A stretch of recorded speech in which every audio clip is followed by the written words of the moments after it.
And we are up and running. Hello, everyone. Thank you so much for joining us. We're starting right on time here. And give me just a moment as I'm letting everybody into the room. Zoom does not make this easy. You have to kind of do it ad hoc. There we go. Awesome. I am thrilled to introduce our guest speaker today. And I'm going to read just a piece of her bio because I think it's A, so impressive, and then B, very applicable to the current situation. Dr. Karen Duca, her scientific background is in the areas of chemistry and biophysics. She was an academic in both the US and Africa and has worked on all continents except Antarctica. And the thing that really stuck out to me was Dr. Duca's research spanned multiple STEM disciplines and addressed a broad range of questions from host pathogen interactions, using model coronaviruses, influenza A virus, and vesicular stomatitis virus. So sorry, Dr. Duca, I know I didn't say that. Yeah, that's a livestock virus. But what's interesting is you have perfectly applicable experience here. It sounds like you've been studying this for a long time, and now you're the superhero that we need given this current environment. Well, we were expecting this in the field for a long time. We talked about something exactly like this happening, and we dodged a bullet this far, but it wasn't going to happen forever. So, wow, gosh, that actually makes me sad that, you know, the smart people knew. And there was we knew. Well, the last time we'd seen anything this bad was 1918 influenza. But one positive note, at the time when we had that pandemic, we didn't even know what was causing it. We hadn't even discovered the influenza virus. We didn't have a viral vaccine. We knew nothing. But the public health measures that were effective then is exactly what is informing us today. They worked then and they're working today. So luckily we're attacking this problem from a much better position with far deeper knowledge, and the best minds on the planet are on it. So I'm confident it's bad, but we will see an exit very soon. Well, that's really heartening. And Dr. Duca shared with me prior to this call that she actually has advice specifically for schools, what's working for schools now, what to do. So, you know, hopefully this call gets really actionable. If you have questions, drop them into chat. And what I'm going to try to do is I'll keep a catalog of the questions, but save them for the end. And we'll let Dr. Duca get through her presentation. But don't hesitate to drop your questions into chat. You don't have to wait. As you think of them, feel free to drop them in. And if they get answered, I'll just glaze over them after the fact. And with that said, Dr. Duca, I'm going to turn it over to you. And okay, that's great. Okay, well, welcome everybody. I'm glad you made it here. And I want to say all questions are fair game. If you have questions about the science of the coronavirus, the science of the immune response, the public health around COVID, it's totally up to you. I'm going to do a short presentation on some websites you can use, some tools you can use to make decisions about your school, but we don't limit it to that. I've been doing a lot of these webinars, and I really like to let the audience guide me with what's important. So begin asking your questions just as soon as you want. So I'm going to now share my screen and show you something to look at. Okay.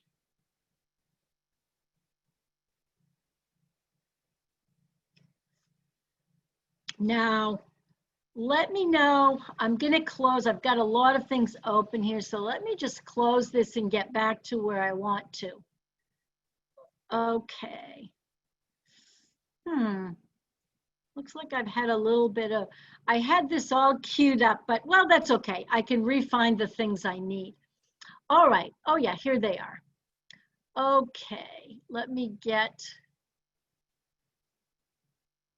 okay, can you see a graph of the US with how we reopen safely? Yes, ma'am. Okay, good. All right, so this is a great website that I want to recommend to you as you think about reopening your school. This is covidexitstrategy.org, and I've given the links to Kasim so he can share that with you after our webinar. Now notice what's below here. The red is like, you know, a traffic light. Red is bad. Yellow is, okay, holding the line, and green is things are trending well. And what I want you to notice down here, look at this map from May. As you can see, there was a lot more yellow and a lot less red. And look at the trend up until the end of June. Things are most definitely getting worse, okay? Now, this is not universal. As you know, every state is quite different. You can go down here and look at your state and see if COVID positivity, if more COVID cases, if it's increasing. For example, Alabama, it's increasing by quite a bit. Connecticut is decreasing. This is a rolling average of cases. There's some information on whether the states are meeting their targets in testing, ICU occupancy, and new cases per million people per day. So all this information is easy to obtain at this website, but I want to show you the site I use more frequently. And this is kind of a funny site. Do you see how it's called 91 DIVOC? Yes, ma'am. It's COVID-19 backwards. It took me a while to figure out that what they were thinking is, flip the script on COVID. And this is a great place. And this can also help you identify how things are going in your zip code, in your county. And that might be more indicative of whether you should reopen your school than your state, in aggregate. So let's look at what kind of information we can get here. First of all, what's a little bit shocking here, these are the new confirmed COVID cases a day. And as you can see, we are far worse than we were when New York had a problem back in March, April. And we have exceeded even the European cases. Now, this is not normalized to population, which is something we generally want to do because that's a little bit more meaningful. Now, here we see the COVID cases normalized to population, and we're looking at these in a linear way.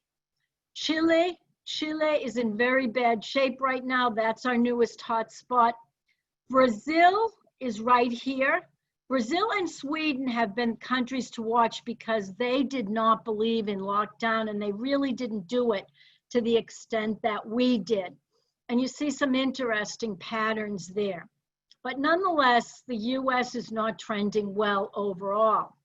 Now, let's look at states. I always like to go to the District of Columbia where I'm living right now.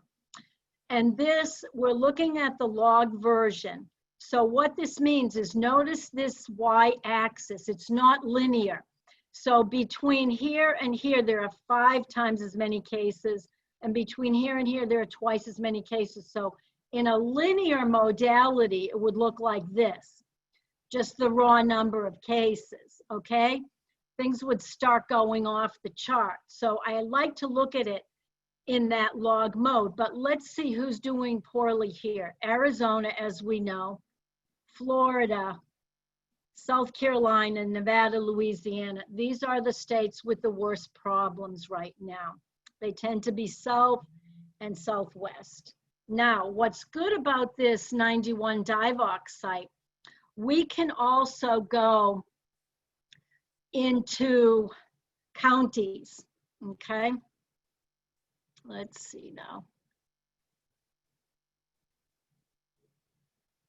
All right, so what I've done is I've just put in a few localities: Albemarle, Virginia, DC, Los Angeles. Now these are the counties: Los Angeles County, Santa Barbara, San Francisco, and Tulsa, Oklahoma. This is often more helpful, honestly, than some of the graphs, because as you can see in Albemarle, Virginia, they've only had 6 new cases. The last day data was released, which was, it looks like this was updated at 11 o'clock this morning DC time. So you can see they've had 6 new cases and 1 death. So that's not too bad. But for example, look at Los Angeles County. Now, mind you, this is a small place. This is where the University of Virginia is located. So it's not super small, but Los Angeles County, which is much bigger, there are almost 2,000 new cases today, and the growth rate in Virginia is 13%, and over here it's 18%. So looking at these kind of numbers can help you make decisions. There's also another site I just remembered, and I think I'm going to take you there. This is called covidnearme.org. And this is also another thing. I'm going to put in the zip code where my 87-year-old mom lives and see how things are looking in her locality, okay? She's in Massachusetts in Norfolk County. And so as we can see, there are 231 active cases and 3.27 currently sick per 10,000 people. But this is the key thing. Notice how things are improving. It's trending way down, okay? Now that's what you want to look for when you make a decision about your particular school. If you see this pattern of things rising, you definitely want to think twice about reopening your school. Now I've come out of screen share and I'm going to go back again, but I really want to make a point that I think some people have missed. When we started reopening, and there have always been public health experts on both sides, okay? There were certain public health experts pushing for lockdown as early as January. Had we done a lockdown in January, we could have cleared this virus out of the system by March, April at the latest, but we didn't. If Wuhan had done a lockdown in early December, the whole world wouldn't have had a problem. The reality is these things work best at certain points in the epidemic, and we have missed the window for where these things will be effective rapidly. So if we want this kind of let's wipe out the virus, we would have to shut down the country in a way that would probably literally stall the economy completely.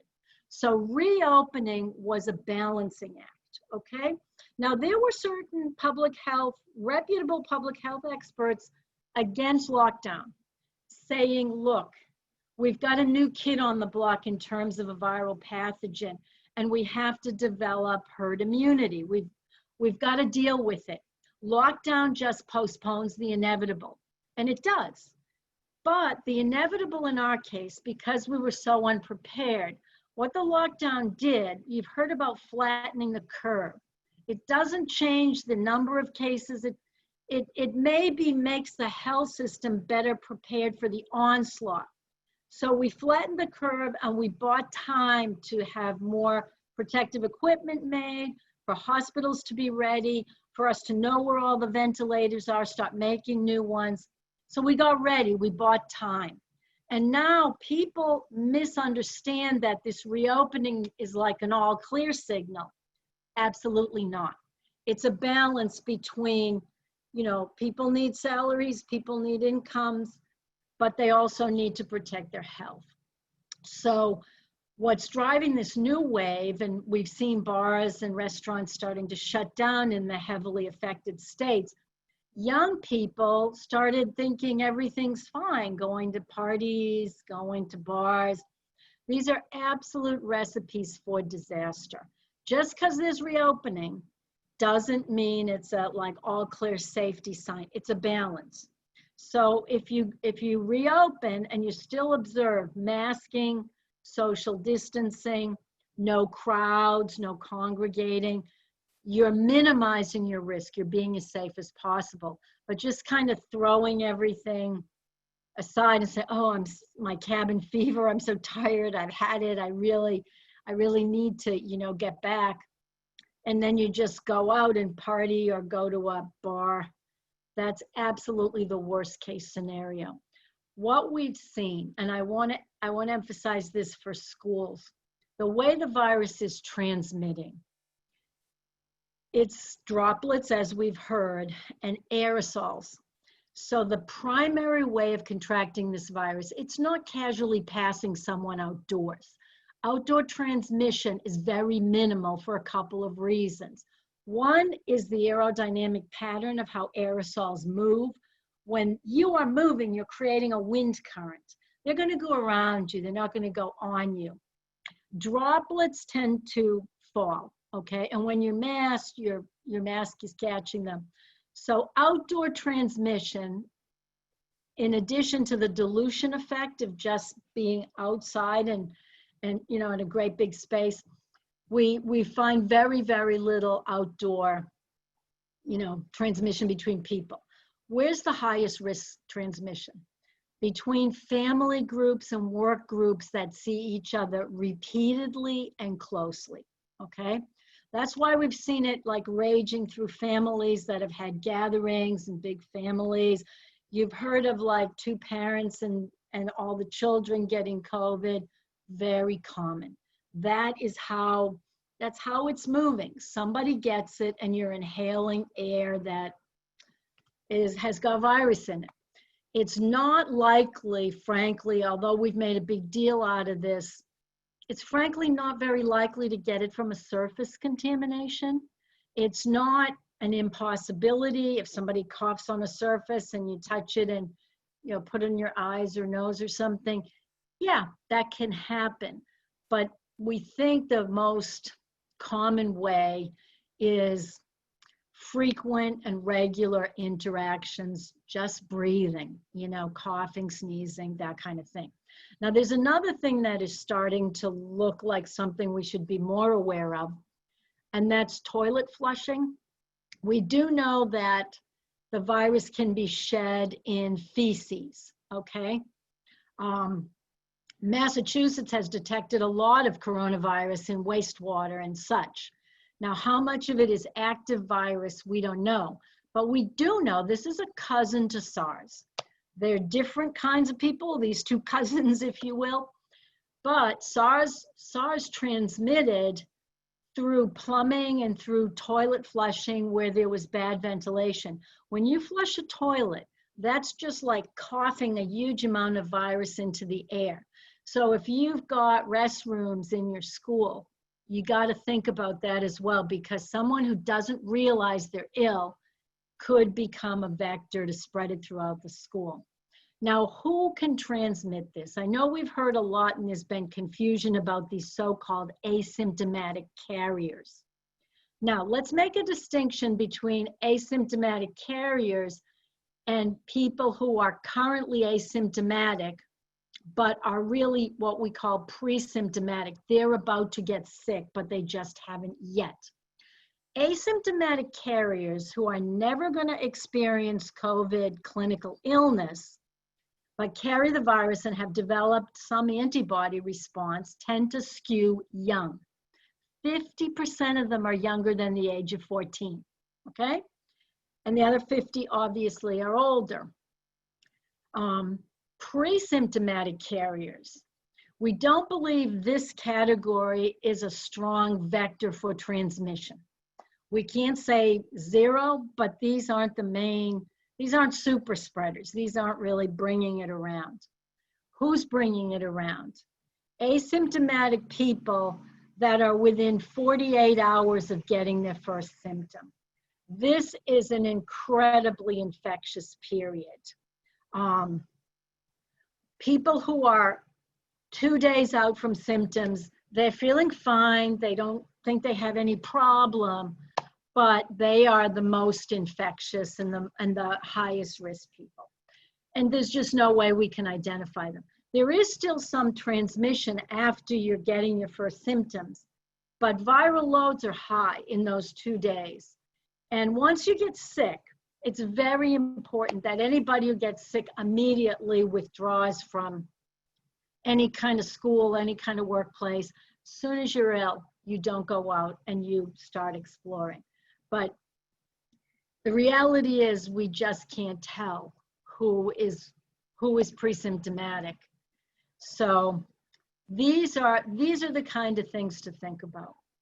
And for your school, there are things that people are spending a huge amount of time on that are probably not going to bring them as much benefit as things they might be overlooking. So one thing, how's your ventilation?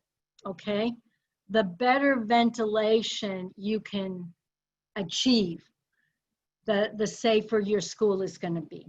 Okay, how good is that? You can even have, there are even organizations that can measure the particulates in your rooms, and you can figure that out. But if you've got an older building with poor ventilation and you can't open windows, if you can open windows and have cross ventilation, that's usually a great thing. But clearly that's not practical in the winter time. Okay, so how's your ventilation? And number two, like these toilets, okay? How's the ventilation in these bathrooms? Now, one thing I'm doing is trying to, in areas in my house where I do things, I have purchased HEPA filters. I'm sure you've seen them. It's the kind of thing you buy for people with allergies or, pet dander. And yes, these things are great. The HEPA filter does clear out these droplets with, potentially infectious virus, and it even catches aerosols because they catch into the filters. The filter pores are bigger than a virus, but because of the nature of the material, you can turn over the air depending on how good a filter you buy. My kind of mid-range, low-end filter turns over the air in a 360 square foot room 5 times in an hour. And you can buy better ones than that. So if you want to really be careful and, go the extra mile, having these things positioned, strategically in your classrooms could be a plus. Now, you guys work with toddlers, right? So you're Montessori educators. There's some pluses and minuses here. Generally, babies and the younger you are, this tends to be a population that's not getting sick. And if it does, it's very mild on the one hand, okay? But there are kids, and we do not know enough yet. Very, very small number, but you've all heard of the Kawasaki-like illness, the PIMS, pulmonary inflammatory multisystem, syndrome. Yeah, that's why some children are susceptible. There's probably a genetic component. We know that the infectious dose of virus you get exposed to does mean something. We know if you're an asymptomatic carrier, you do have protection, probably not as much protection as somebody who's been infected, but there's no reason to believe that isn't intact and could last for a while. Okay, so now let me just share my screen. My goal was to kind of, be talking for about a half an hour, and then we go to your questions. So let me share my screen one last time just to show you what the recommendations are. And as I said, I've left all these things. Okay. All right. Now, let's get that. Good. Okay, now this, you've probably seen this. I hope you have. You've gone to CDC considerations for schools, okay? So the lowest risk, students and teachers are in virtual classes only, okay? More risk is small in-person classes and activities, maybe, not coming into school every day, social distancing, not sharing objects. And the highest risk, this is probably what you would have to do, is in-person classes, activities and events, because your kids are young. But the fewer the kids you can have in the classroom at a time, I don't know how much you can keep them apart. I mean, at their age, I just don't know. So understand that these are the things, these are sort of the risk categories you have to look at. The plus side is you're working with a population not terribly at risk, but your teachers. I mean, these are probably much higher risk people, both in terms of getting it and giving it to the kids once you do reopen. Now, I thought this was a really great site, and there are safety guidelines from a lot of different countries. So now let's scroll down. Like, there's actually a table. So you can look at a country you think is done well. Now let me show you an example. Taiwan. These guys, I think, have had less than 10 coronavirus deaths since the pandemic started, and they're right beside mainland China. They had really effective country closure, screening and quarantining everybody who came into the country, and they didn't have a COVID problem. So what are they doing in their schools? They never fully closed because they didn't have to. They did a great job. What they have is temperature checks on arrival. Class is suspended for 14 days if they have a case confirmed. And this is what, this is the thing I'm most worried about is, will you guys have contingency plans once you've identified a case in your school? Are you prepared to either shut down at that point or move to virtual class, or what's your backup plan once you've got cases? Now, it probably could be okay that if you've got one group in one classroom and that's where the case is, maybe the other classes could still continue on.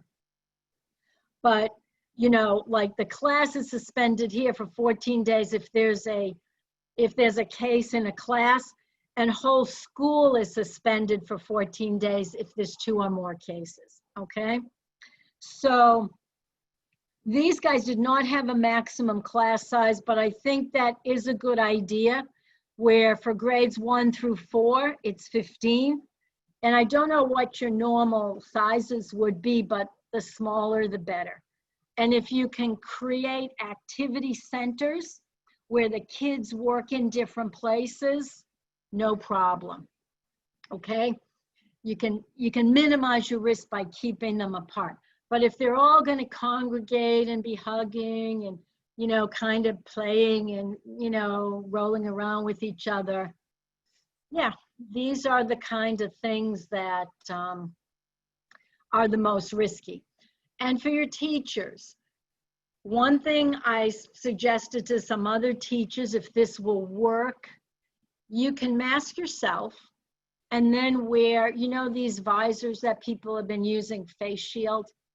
I mean, I think they're fine. I don't think the kids would be frightened by them or it would be a problem, but it is a way to double protect yourself. And the way a teacher is mostly going to get infected is through inhalation. And the face shields also prevent you from touching the surface, which again, I'll be honest with you, I have never cleaned a package. I've never worried about stuff coming in from a store, and I've never had any problem. It is a theoretical possibility for virus survival and virus transmission. There are some cases where we just don't know how people got it. My suspicion is toilet flushing, but that's just a personal professional judgment. It could be going on, we just don't know. We know the most risky thing is frequent, repeated, close contact, and that's exactly what a school is. So these kinds of things can help. There's no guarantee, there's no ultra safe way to go.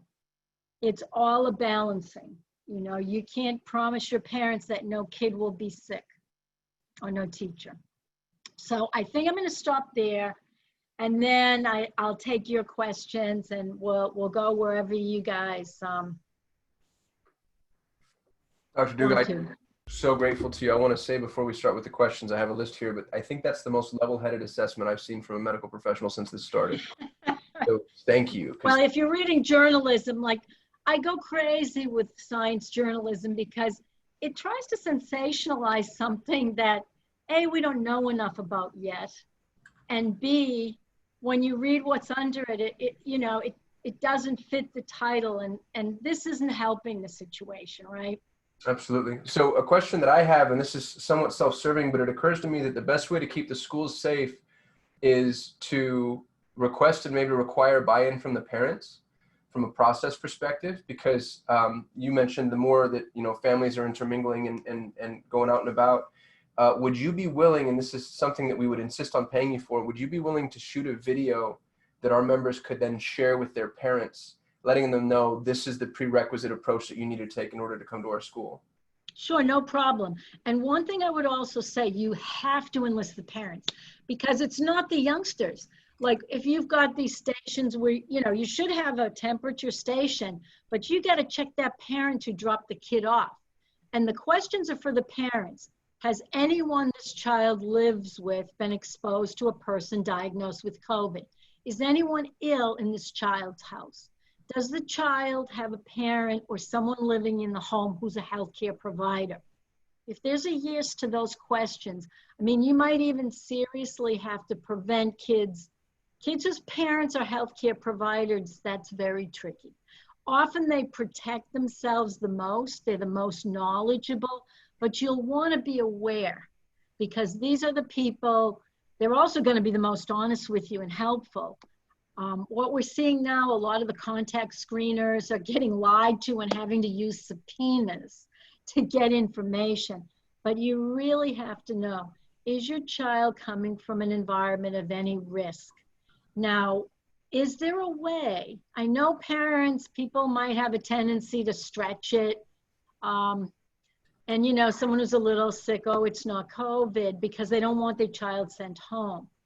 Is there a backup plan you can have if a child has to be sent home? Like, you'll want the parents to report in before they show up in the car to drop the child off, right? You definitely want that. And I don't know, you've got to have that level of cooperation from parents, or your whole school's going to be at risk. I'm going to start with our questions, Dr. Duca, from top to bottom. You addressed this one already directly, but I'm going to ask it again because I think it's so relevant to our group. Christy asked in the very beginning, wondering about the science of COVID in children. Is it accurate that children seem to have less receptors for the virus on cells, and those they have are immature, which would tend to support that the children not only don't get it as much, but importantly don't transmit it as much? If true, do these cell receptors mature generally as a puberty event or gradually? Okay, we don't even know if that's the whole explanation for children having less ACE2 receptors. These are very rich receptor fields throughout the human body. Now, it could be, there's a lot of modifications that happen to a receptor as people get older. And receptors are always recycled from the surface of cells. There's a lot that's different about a kid's immune system. It's learning and maturing, okay? As we all know, the way this virus hurts you is what we call the cytokine storm, or a very aggressive and unregulated early immune response. There are even ways we can tell. There are tests now we can do. Despite the COVID case rate rising dramatically, we are getting a hold of the death rate. We're reducing the death rate as we understand more things, and even simple things. And there are ways to kind of, there's some level of predictability of who's going to be the most seriously impaired. And one thing, I hope you're doing this, like this only works when you're ill. I hope you guys are buying pulse oximeters, okay? Have you seen these little devices? I'm just going to do it right now. Now, this is not something like taking your temperature where you do it any old time. But once you're sick, and particularly if you have COVID, we have seen that ability, you know, effects on the lungs can happen before the person even realizes it. But you only feel short of breath when you can't, when carbon dioxide levels are rising. What's happening, like I'm seeing my pulse ox is 99%. Normal is 94 to 99%. But if I'm sick with COVID, I'm going to be checking this multiple times a day because it could be dropping. And what's happening is I'm breathing faster or deeper to compensate for poor gas exchange deep in the lungs. But you wouldn't be aware of it. These little things are helping people get treatment faster, get to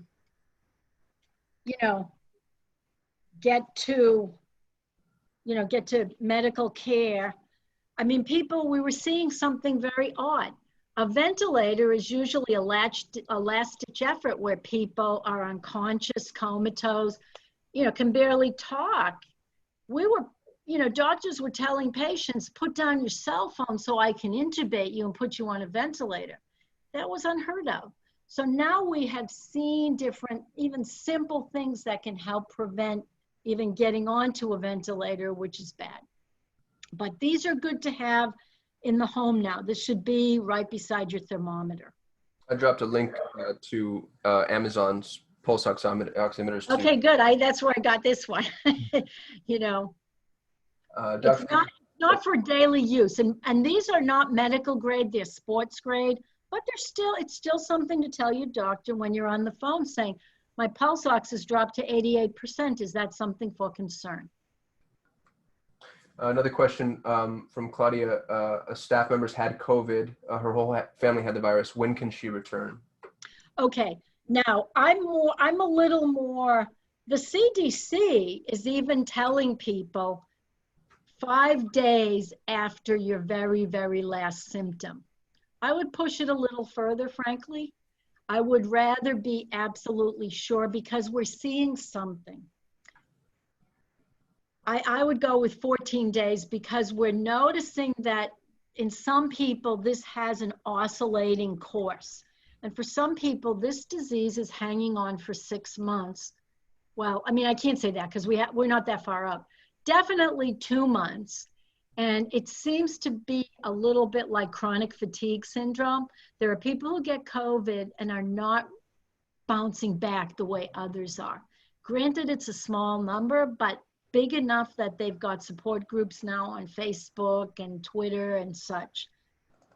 What I'm thinking is when you think about a virus infection, what's happening, it's not just the virus that's responsible. There's a dance, it's an interaction, a host-virus interaction.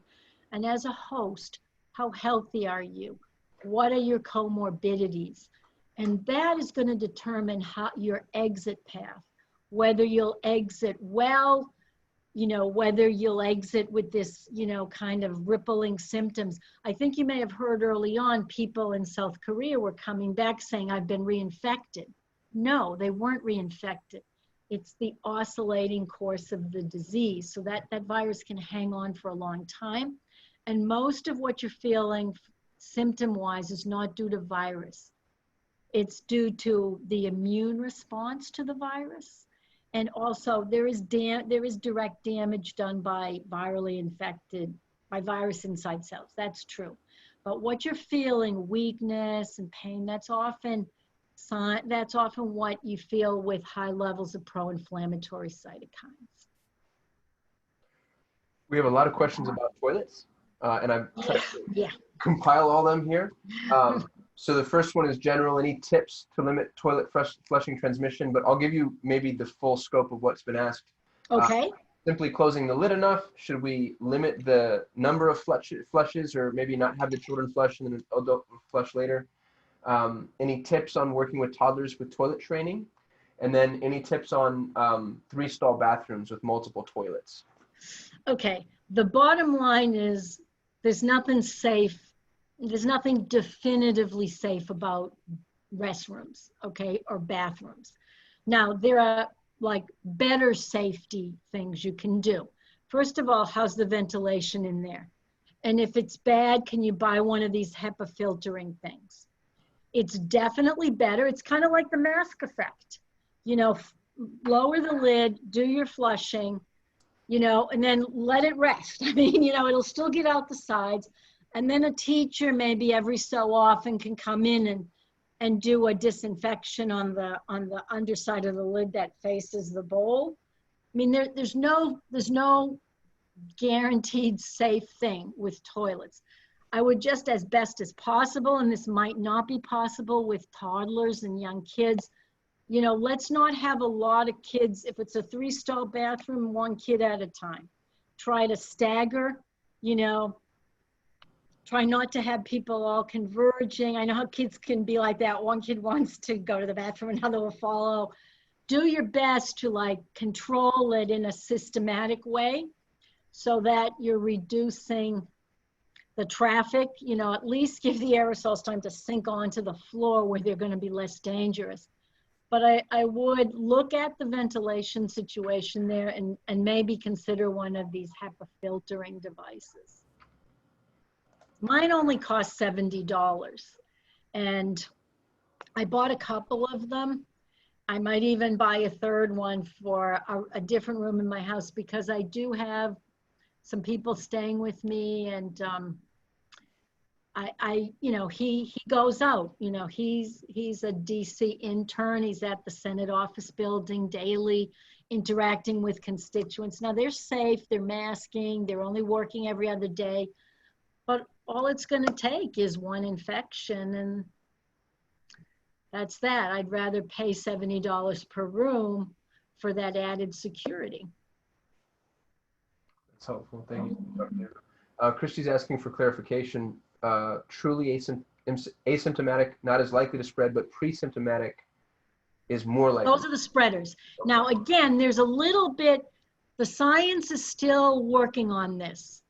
Truly asymptomatic carriers who develop antibodies and never get clinical illness, they tend to be young, okay? They tend to be under the age of 14. So I'm a little less worried about toddler issues than I would be with a high schooler group. But, you know, we don't know who might have a susceptibility, and just because you're young is not a free pass. So the asymptomatics are never going to get the disease. We believe at best they're only responsible for 10% of the transmitted cases, at best.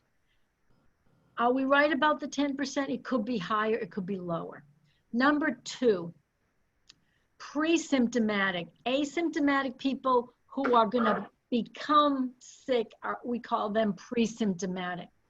The 2 days before the onset of your symptoms, you are Typhoid Mary, okay? This is about the most infectious you are. I mean, let's be honest, right? You're going to transmit then, almost certainly. And I'm sure you probably saw on CNN that really tragic case with a fellow who had a diagnosis of COVID, but he was feeling fine and thought he could give a party, gave it to one of his friends who has died, you know? So, I mean, I don't know how that guy lives with himself, but, you know, if you have a diagnosis, now a lot of people are getting tested because they've been exposed to someone. I'm telling you, if you get a diagnosis of positive, no matter how great you feel, you are quarantined for 14 days. Now, here's the incubation period. Say you get exposed to a dose. 50% of people will be symptomatic within 5 days. It can happen as early as 2 days. You know, it's not likely to happen in the first 24 hours, but I know of cases. There was a party on Sunday, a Father's Day party. Someone was sick on Tuesday. That can happen. If you haven't had it by 5 days out, and what's beautiful is the curve is like this, like it's not a bell curve. Like nothing in biology is a bell curve. So 50% are in the first 5 days. So 50% of who's going to get symptomatic will be infected. Then it's a long tail shooting out where the probability becomes vanishingly low out at day 14. So half of the people getting sick are sick within 5 days. Once you've made it to 7 days or 8 days, boy, you're pretty home free. You know, I think you're not going to get sick, but theoretically, there's a vanishingly small possibility, 14 to 20 days, there can still be, you know, sickness. The reason why it doesn't usually go that long is because so many cells in our body have ACE2 receptors. And, you know. Thank you, Dr. Questions, and I'm compiling these too. Questions about UV lights, putting UV lights in HVAC ducts. Oh, that's wonderful. Yeah, UV is fantastic. I mean, that, no RNA virus, no nucleic acid can survive that. But again, watch that. There's a danger trade-off, right? You know, you don't want exposure to that. You know, I would have those in my labs, right? And when we would go out for the evening, then we'd switch on the UV, and overnight, like they'd be on a timer. So before people came in, they'd shut off. You got to make sure that people aren't getting it on their skin. And, you know, you don't want that when people are in the building. But even UV lights in the work area, okay?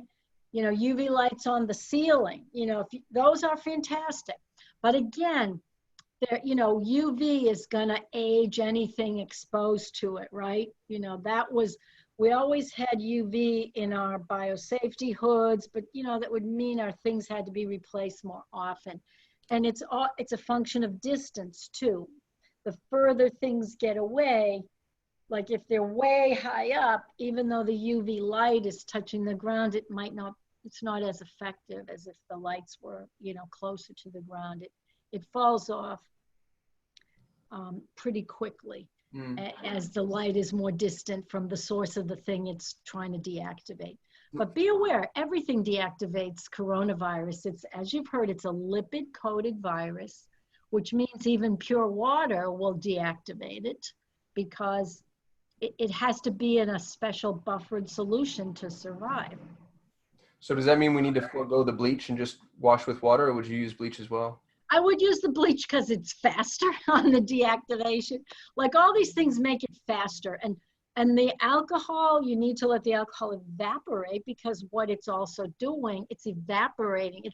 It's dehydrating the viral membrane. So a lot of things work very well. And again, as I said, I'm much less worried about surfaces. You know, this doesn't mean don't hand wash, don't be careful, don't sanitize surfaces. But it means if you're doing that and you're giving yourself a false sense of security because two kids, one infected, breathing on another kid is a more likely route of transmission than a kid touching a surface and himself. And there's another thing too here.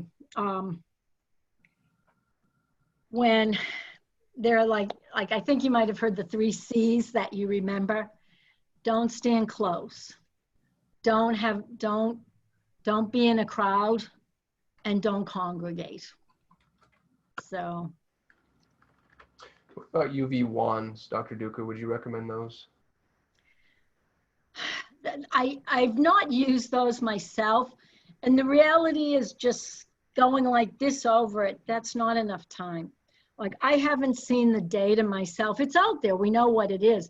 It takes a certain amount of time for UV to, you know, to nick the nucleic acid. It makes breaks in the viral genome. That takes some time. And one nick can maybe be repaired. The plus and the minus of this very interesting virus is, unlike most RNA viruses, it has some proofreading capability. This is going to make it more susceptible to a vaccine. And by the way, there's good news. 5 vaccine candidates are moving along, showing promise. The early vaccinated people have got antibodies, and there's every reason to believe they're neutralizing and protective. And kudos to some millennials and Gen Zers. These guys are stepping up in their numbers for the phase 3 clinical trial. Just so you know, phase 1 clinical trial is normally about safety only, and they're very small, maybe a dozen people max. Phase 2 clinical trial, also very small, but about efficacy. Also looking for safety. These can be small, 50 people. Now, the FDA has allowed a compression of phase 1 and phase 2 trials, and we're getting some of the first results. These are 50 people. And they have developed antibodies, and they have not had adverse vaccine reactions. A lot of the new vaccines use a different technology that is inherently safer than the old stuff we did from Pasteur's day, right? Now, what's important is the phase 3 trial where we blast it open and have thousands enroll. But the problem is, how do you know it's effective? The FDA is going to allow licensing for 50% effective, but the control group will not be vaccinated, and we just have to wait for people to get sick. A faster way is to allow vaccine challenge, which we do with animals. And the Gen Zers and the millennials are stepping up in their numbers saying, expose me, vaccinate me, check that I have antibodies, and give me the virus so we can see if this really works. Wow. And I have to admire them. That is not legal, by the way, but they are volunteering nonetheless. And I will bet you there'll be a group of people who put themselves in harm's way once they have validated that the vaccine produced antibodies to try to demonstrate it's effective. What about positive ionization? Love that. Oh, sorry, Karen. No, that's okay. I just want to say, like, all this, you know, I hear all these negative things sometimes about millennials and Gen Z. I love them. What about positive ionization in HVAC units? You know, the HEPA filter is fine. Like, you know, there's lots of different technologies. They're all fine, okay? You know, beyond a certain point, I mean, there are like super expensive things doing UV, doing, you know, ionization, doing, you know, HEPA filtering. I used to buy things that high end when I filtered my water for lab work, okay? I don't, you know, given that we live in an environment that you can only go so far with, you know, these HEPA filters are no guarantee that that infection won't spread. Every little thing like this you're doing is one more element that can lower risk. And what I always say to everyone trying to make any decision is, look at your worst case scenario and can you live with it, okay? People are asking me, should I travel by plane? Should I go by car? Should I do this and that thing? They all have pluses and minuses in terms of a risk profile. Can you live with the situation should something happen? Planes filter their air. They pull air in from outside and they do incredible HEPA filtering. But God help you if you go into the bathroom or you happen to be sitting beside an infected person, even masked, you can still get it, right? If you're driving because you don't want to take a risk, say you get sick halfway there and you don't know anyone, and what are you going to do? How will you be cared for? Would you even be able to find a place to take you in to stay? So, I mean, everything has its sides, and you just have to do an assessment of your tolerance for risk. Now, you guys have your schools, you are mandated, you have city guidelines, state guidelines. I mean, there are certain risks you will not be allowed to take, and you know what those are. But if you are permitted to reopen, you can do your maximum to minimize the chances that there could be an infection spread. You will not get to zero. It's not doable. Do you have any thoughts on masks for children?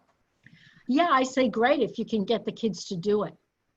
You know, it's just, it's one more thing. It's unlikely to cause any problem and again, even though these guys are at most 10% of the spread, if they can tolerate them and they'll do it. Here around DC, we see a lot of kids wearing masks. Some kids, their parents can't get them to keep them on. But outdoors, you know, like I said, outdoors where you're not in a large crowd. One thing I was tracking this, I was worried about that Tulsa rally that Trump did. But hey, we're almost, you know, this Saturday is 14 days out, and I have not seen a spike in cases in Tulsa or even in Oklahoma. It's been a gentle trend up. There have not been as many cases in the Black Lives Matter rallies. Again, outdoors. The people who have gotten more infections are the cops and the National Guard because they're mixing it up very closely with people, right? And they could have even been the source initially of the infection. So I haven't seen these spikes. I have seen more spikes due to Memorial Day. And, you know, I'm worried about July 4th, where people go partying, they go to a bar if they can, to a restaurant. Just because you can doesn't make it safe. If you really want to do this, do it outdoors, like outdoor seating at your restaurant. take it to go and have a picnic outdoors where there aren't a lot of people. That's the safest possible thing. Indoors in restaurants, we know that air conditioning can spread it. That's been a problem. Indoor situations are difficult.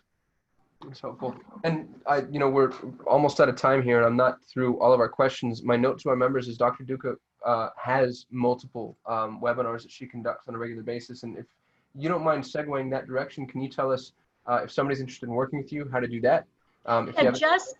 Feel free, just email me. The way to get in touch with me is karen.duca@gmail.com. And if you're interested in just a few questions asked, like, no problem. I just do that for anyone. I also have a Sunday webinar series with a colleague of mine that's a coach. And, we do a Zoom meeting. It's usually an hour and a half, open to the public. Everyone's welcome. Just register for the first Zoom. Like the next one is going to be on July 12th. You can ask questions about schools. I give like a half an hour, like I did today, the state of the coronavirus, and then like some new things we've just seen. And then I've been doing this now. We're on our 13th session. I've talked about the science of the virus. Everything is open. And if I have to say, I don't know, I don't know. And I am not a medical doctor. I'm a PhD scientist. I can't tell you anything about treatment or, this or that. I can give you good public health advice. And just one last thing, like if you want some great stuff free, let me go back. Like this is a site I really recommend, and I saved it. Okay, let's see, here we go. If you really want to learn about the science of coronavirus, there's a fellow who does podcasts. His name is Peter Attia. He's a physician. Holy cow. He's made all of his COVID-19 podcasts free. This one on the left, well, my left, Stanley Perlman, a fellow I met when I worked actively in coronavirology, one of the stars of our field.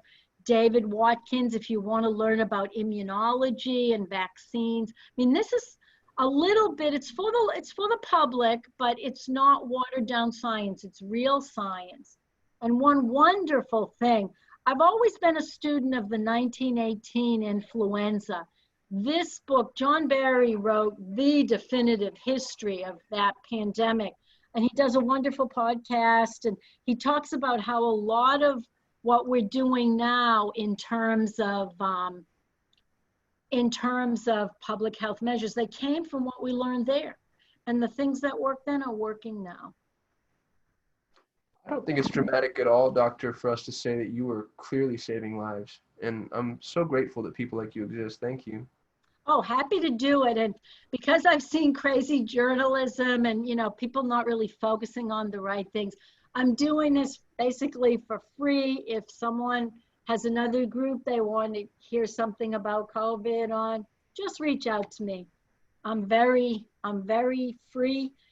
If you want to get on to I do a Marco Polo, if you know that, I do it a few times a week, sort of a COVID update. If you want me to add you to that, just email me with your phone number and I'll invite you to join my Marco Polo group. You just have to put it on your phone, put on Marco Polo, and then you can join and listen to all our polos, and people pose questions and so forth. So it's very important that people share the right information. And this, I can tell you today, this is where we're at. What I tell you in a month could be different from what you're hearing today. So that I give my disclaimer that to the best of my scientific knowledge and judgment, that's what I know. Well, you're amazing. So grateful to you for your time, and grateful that you're doing this for free for so many people too. That I imagine that's a little fatiguing. So thanks for being who you are. Everybody has Dr. Duca's contact information in the chat. I'll send out all of these links in the emails that are going out. And we will see y'all next Thursday. Yeah, and good luck with your schools. I really hope for the best, but hang on, the vaccines are coming and they're gonna work. This will be a distant memory in 3-4 years, and we can say we lived through the time of the coronavirus. Okay, bye-bye everybody. Thank you everyone, take care.